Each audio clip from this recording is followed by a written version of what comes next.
Creature story, Rahul की वापसी या विनाश। पार्ट 1 में 4 दोस्त जंगल में कैंपिंग करने गए थे।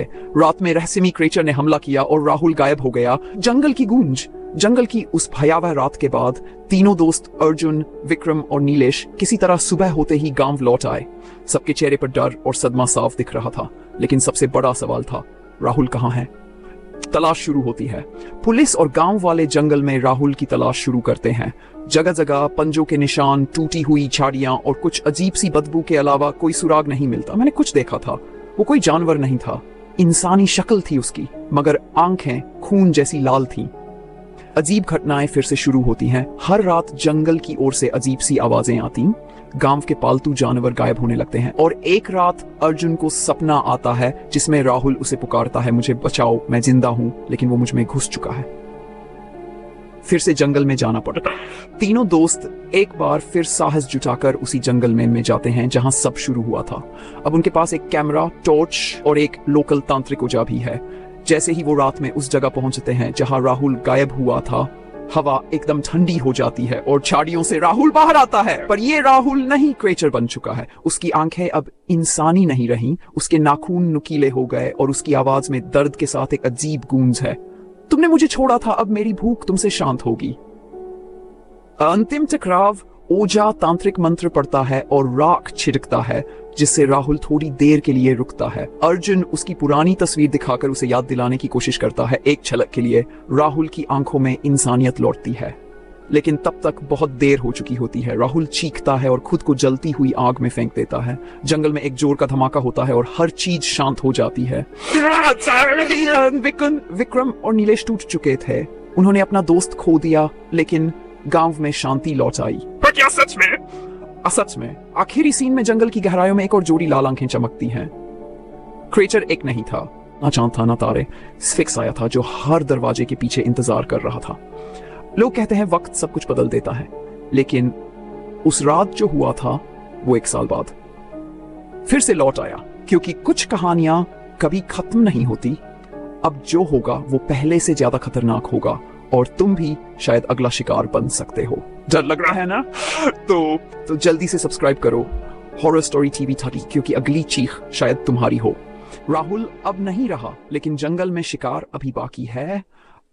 इस महीने बाद, राहुल की मौत के बाद, सबने सोचा था कि अब जंगल में शांति लौट आई है। विक्रम और नीलेश भी अपनी पुरानी जिंदगी में लौट चुके थे, पर गांव के पास एक औरत और उसका बच्चा जंगल में लकड़ियां लेने गए और वापस कभी नहीं लौटे। फिर से शुरू हुआ। हर हफ्ते कोई न कोई लापता हो जाता है। गांव वाले अब जंगल की तरफ नजर तक नहीं डालते और जो कोई बच कर आया वो कुछ बोल ही नहीं पाया, बस कांपता रहा। अब कोई आवाज नहीं, कोई चेतावनी नहीं। क्रेचर कुछ नहीं बोलता, ना कोई चीख, ना कोई धमकी, सिर्फ अंधेरे में एक जोड़ी लाल आंखें और फिर शिकारी। एक नीलेश को किसी ने दरवाजे पर दस्तक दी। बाहर कोई नहीं था, लेकिन जमीन पर कीचड़ भरे पैरों के निशान थे जो सीधे उसके घर के अंदर जा रहे थे। नीलेश अब नहीं बोलता, वो सिर्फ देखता है और फिर शिकार करता है। राहुल की कहानी खत्म नहीं हुई। क्रेचर अब हर इंसान को अपना शिकार बना रहा है। दोस्तों, अगर आपको ये डरावनी कहानी सुनकर मजा आ रहा है तो हॉरर स्टोरी टीवी 6 को सब्सक्राइब जरूर कर दो, लाइक करो, शेयर करो, ताकि ये खौफ और भी लोगों तक पहुंच सके। तो चलिए अब डर के साथ आगे बढ़ते हैं, कहानी को कंटिन्यू करते हैं। जंगल तक सीमित नहीं, बल्कि सदियों पुराने रहस्य से जुड़ चुका है। पिछले पार्ट में राहुल मर चुका है, क्रेचर अब कुछ नहीं बोलता, बस शिकार करता है। नीलेश भी गायब हो चुका है। अब अर्जुन अकेला है, लेकिन वो भागता नहीं।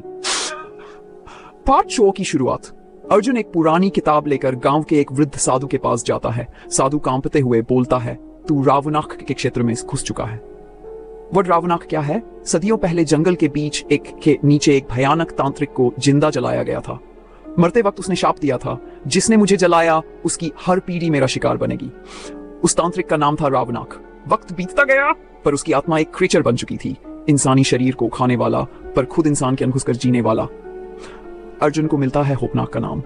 अर्जुन को पता चलता है कि रावनाक को रोकने का एक ही तरीका है, होपनाक, एक पुराना श्लोक कवच, जिसे पढ़ने वाला ही रावनाक की आत्मा को बांध सकता है। लेकिन यह श्लोक कहीं नहीं मिलता, बस एक जगह जिक्र है, जहां जलता है सूखा कुंड, वहीं सोया है होपनाक। अर्जुन की यात्रा। अर्जुन जंगल के सबसे गहरे हिस्से में जाता है जहां कोई 8 साल से नहीं गया। वहां उसे मिलता है एक सूखा कुंड जिसके पास राख जैसी मिट्टी है और एक पत्थर पर कुछ खुदा है। जैसे ही वो पढ़ने की कोशिश करता है, झाड़ियों में से वो लाल आंखें फिर चमक उठती हैं। क्रेचर सामने आता है, मगर अब वो अकेला नहीं। 4 इंसानों का आकार एक साथ उसमें है। वो सिर्फ एक क्रेचर नहीं, वो रावनाक है और उसे रोक सकता है सिर्फ होपनाक। पर सवाल यह है, अर्जुन जिंदा बचेगा भी या नहीं? क्या अर्जुन होपनाक तक पहुंच पाएगा? वो भी सिर्फ एक और शिकार बन जाएगा?